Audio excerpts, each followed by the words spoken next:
Hello friends. मैं बात करना चाहूँगा पेरेंटिंग और बीइंग चाइल्ड और growing up as a child के बारे में। पहले पेरेंटिंग के बारे में बात करते हैं। अगर कोई पेरेंट्स वो काफ़ी सक्षम हो जाते हैं, मतलब financially and in all aspects they are well to do, तो उनका ये गोल रहता है कि हमने जो स्ट्रगल देखी अपने टाइम में, हमारे बच्चों को वो स्ट्रगल देखनी ना पड़े।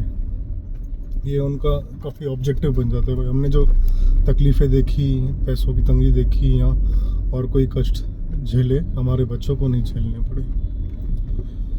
और काफ़ी ओवर प्रोटेक्टिव हो जाते हैं बच्चों को रेस करते वक्त।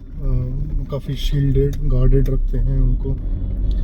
ओके, तो उसमें ये पेरेंट्स ये बात भूल जाते हैं कि वो जो टफ बने हैं और उन्होंने सब अचीव किया है, ग्रो किए हैं, जो ग्रोथ हुई है उनकी, वो स्ट्रगल की वजह से ही थी। अगर जैसे आपने कैटरपिलर और ये बटरफ्लाई की स्टोरी सुनी होगी, जब कोकून में से कैटरपिलर निकल के बटरफ्लाई बनता है, उसमें स्टोरी भी फेमस है कि अगर कोई उसको असिस्ट करे कोकून में से निकलने के लिए, या कोई कोकून या वो शेल तोड़ दे और वो प्रोसेस को हेसन करने जाए या फास्ट करने जाए, तो वो बटरफ्लाई बनती नहीं है। In fact it kills the organism. So इसमें भी यही है, nobody should be afraid of struggles. Okay, जीवन का दूसरा नाम ही संघर्ष एक है, कभी खुशी कभी गम। तो किसी से किसी का संघर्ष या किसी की स्ट्रगल छीनना वो बहुत गलत है। ये ओवर प्रोटेक्टिव नेचर में बच्चे भी काफ़ी सेंसिटिव हो जाते हैं और उनकी ग्रोथ अफेक्ट होती है। वो अपने दम पे अपनी आइडेंटिटी बना नहीं सकते हैं। और एक और चीज़, जैसे ये तो एक ये हो गई कि ओवर गार्डेड और ओवर प्रोटेक्टिव नेचर पेरेंट्स का बच्चों की तरफ। दूसरी एक चीज़ है कि अपने एम्बिशंस और अपने अनफुलफिल्ड विशेस बच्चों पे थोपना। अगर पेरेंट को कोई प्रोफेशन करना था, वो रह गया, वो बच्चों को उसमें ही देखते हैं। हाँ भाई, जो हमारा जैसे होता है कि पहले था कि बच्चे को डॉक्टर, लॉयर या इंजीनियर बनाना है, या ये बनाना है या वो बनाना है, तो ये डिसीजन भी ज़्यादा पेरेंट्स ही ले लेते हैं और बच्चों पे इम्पोज करते हैं।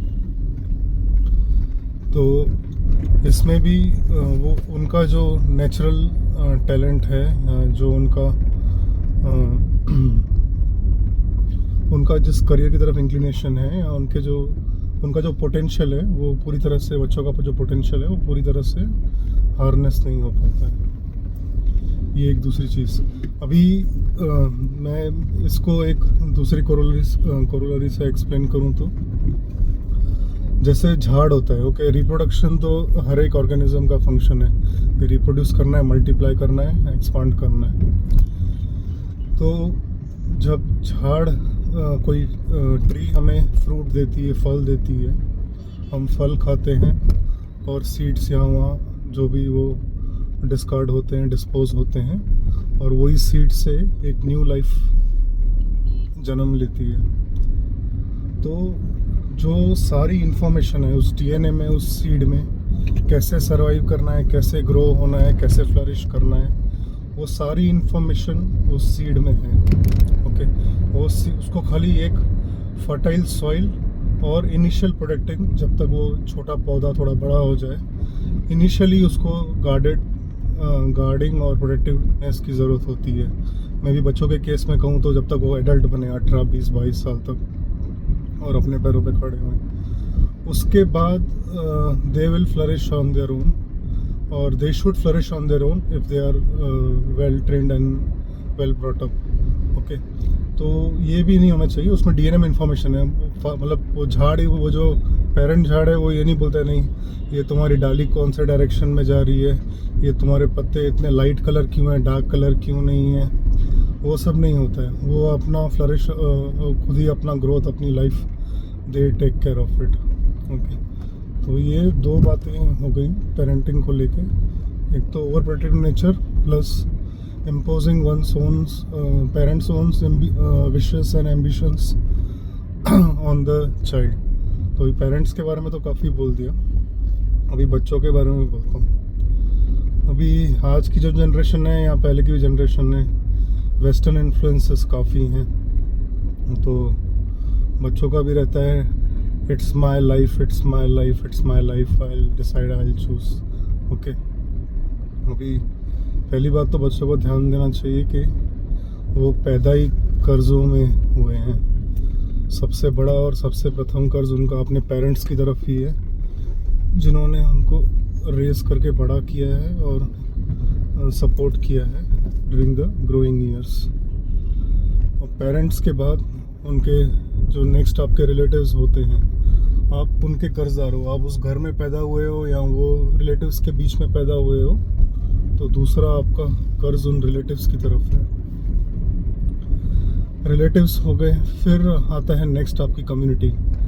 आप कोई भी धर्म, कोई भी रिलीजन जहाँ पे भी पैदा हुए हो, अगर आप अपना अपलिफ्टमेंट कर लिए, अपने फैमिली का कर लिए, अपने रिलेटिव्स का कर लिए, तो नेक्स्ट आता है upliftment of your community. Okay, you have to contribute towards your community, because in that community you are born and you are living as an identity or as an extension of that community. Next, अच्छा, अपने community का भी अपने देखभाल कर ली, उनके प्रति भी अपना कर्ज उतार दिया, तो उसके बाद नेक्स्ट आता है towards your city, towards your state and ultimately above all towards your country. तो तुम इन सब के कर्जदार हो, तुम यहाँ पे उन हालातों में जन्मे पले बड़े हुए हो। सो क्योंकि once you pass certain stage and you have fulfilled your own goals and ambitions, then next thing you will realize is ultimate living is for living for others. Okay, दूसरों के काम आना, दूसरों के लिए जीना। तो बाद में आपका शिफ्ट और फोकस ये काफ़ी मिडिल एजेड के बाद ही आपका, समझिए 35, 40, 45, उसके बाद जब भी आप अपने सब गोल्स पूरे कर लेंगे, उसके बाद ही आपका इस तरफ ध्यान जाएगा।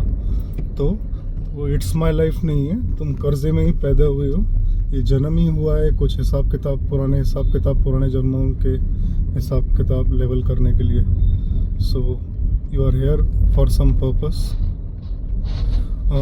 ये सब बातें भी जो मैं फ़िलोसॉफिकल बोल रहा हूँ अपने एक्सपीरियंस से, और जो पढ़ा हुआ है यहाँ वहाँ से लिया हुआ है वहाँ से। ओके, ये सब भी चीज़ें बाद में आती हैं जब आदमी का पेट भरा हो। पहले जब सब चीज़ें सेटिस्फाइड हो तो ही आदमी इन चीज़ों की तरफ ध्यान देता है या उसका ध्यान जाता है। So it's not as a children, it's not your life. Okay, you have to fulfill many responsibilities, you should be careful about them.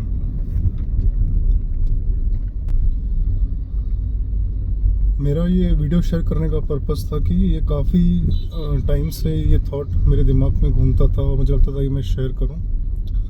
मैं 11 साल से टीचिंग प्रोफेशन में हूँ, तो बच्चों से भी मेरा इंटरेक्शन होता है, पेरेंट्स से भी इंटरेक्शन होता है। तो उसमें मुझे ये काफ़ी केसेस में ये बात रियलाइज़ हुई। So that's why I thought I will share this and may be it is helpful to someone, to the parents, to the children. Okay, so I hope this video is useful for you. अगर आपको इस पर कुछ I invite your comments, suggestions or any other addition, anything you would like to add to this, that will be helpful. You can drop that in the comment section. And if you like this video, and if you want to see more videos like this on different topics, please support that also in the comment section. That will encourage me to talk more and share more. Okay, thank you for listening. Good day. Greetings from India.